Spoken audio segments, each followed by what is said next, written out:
What's up, everyone? I'm here in my MLB Beat the Streak picks for April 8th. As usual, let's not waste any more time and go ahead and get right to the very first batter that I want to talk about, and that's going to be Bryce Harper. You can see he's on the most popular list here. He's going to be facing off against Aaron Nola, who he has just crushed in his career. I mean, you can see he's 7 for 11. He has 2 home runs, 5 RBIs. The guy just sees the ball so well out of Nola's hand. It's going to be Nola's first start of the season. It's going to be a night game. I think everything is just pointing in the perfect direction for Harper. He's off to a really, really good start this season, which, we really didn't see out of him last year. He's already batting .300. He actually only batted .269 against the Phillies last season. Actually a relatively good sample size. So they kind of had his number a little bit, but honestly, he struggled all in all about everywhere last season, to be perfectly honest with you. But one thing that does kind of stick out is in Citizens Bank Ballpark, he actually hit .333. So, he was actually struggling more at home against the Phillies than he was on the road against the team in Philadelphia. So that's a little bit interesting. So those are 2016 numbers. He already looks like he's on pace for more of a 2015 type Bryce Harper season. So for me, I really like Harper on this particular day. And honestly, there's a lot of really good plays, but Harper definitely sticks out as one of the more popular and plays for good reason. All right, so for my second pick here, we have Corey Seager, and he's going to be another pretty popular pick, I think. You can see he's facing John Gray, who is batting .500. He's 5 for 10 so far in his career against them, which, is pretty good numbers, even though it's a relatively small sample size. And I keep saying this, I think about 25 plus at-bats is a really, really good sample size. Once you get around that number, you're going to have a really, really good understanding of what he's going to try to do to you. So anywhere between, the 20 to 25 at-bats, I would feel pretty comfortable. Even like 15 plus at-bats, that's a really good amount of looks against a particular pitcher, because that's going to be several games against them. Anyway, so, he has 10 at-bats. He's got to hit half the time. Seager, believe it or not, and this would probably surprise a lot of people, Seager did not hit well in Coors Field last year. And I wonder if it's one of those things where it mentally just got to him, knowing that, he should be hitting more home runs and stuff.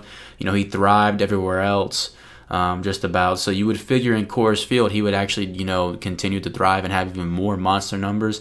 Not the case. In 34 at-bats, he only batted .206, only had 2 home runs. Now, believe it or not, the only other place that he had more than 2 home runs was Dodger Stadium.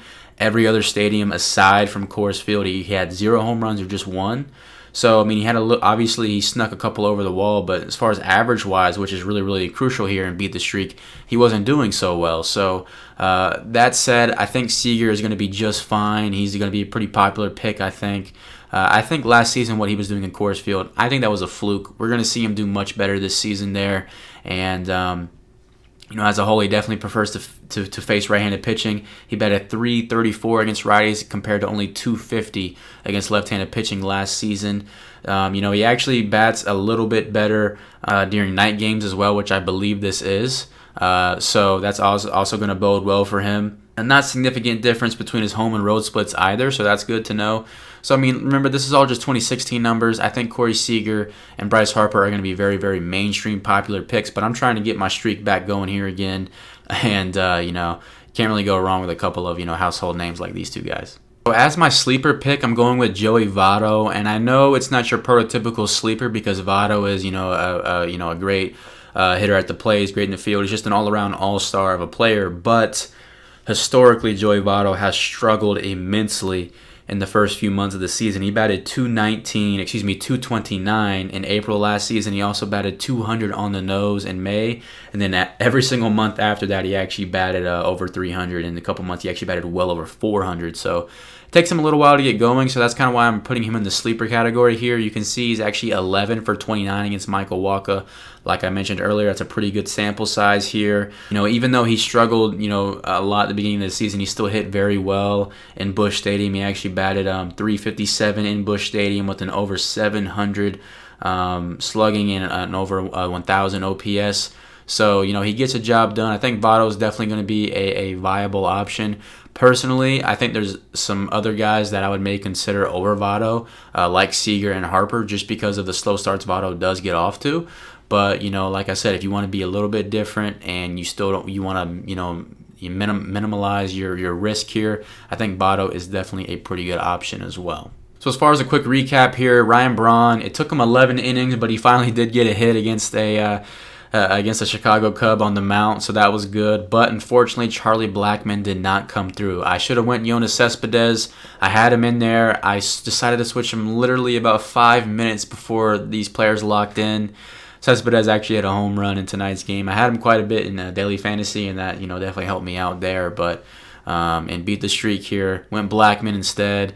He actually had a couple good at bats. He nearly hit a home run, just barely pulled it foul down the right field line. He ended up getting walked later that at bat, and then he had a couple of ground outs, and I think he got walked at one point in the game as well. So just there's another one of those games where he had a couple of chances, but he wasn't able to capitalize on it. So it is what it is.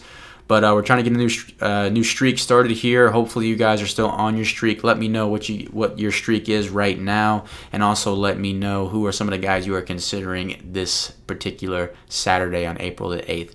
Anyway, thank you for watching. Hope you guys enjoyed, and if you did, be sure to leave a like and subscribe, and I will see you guys in the next one. Later.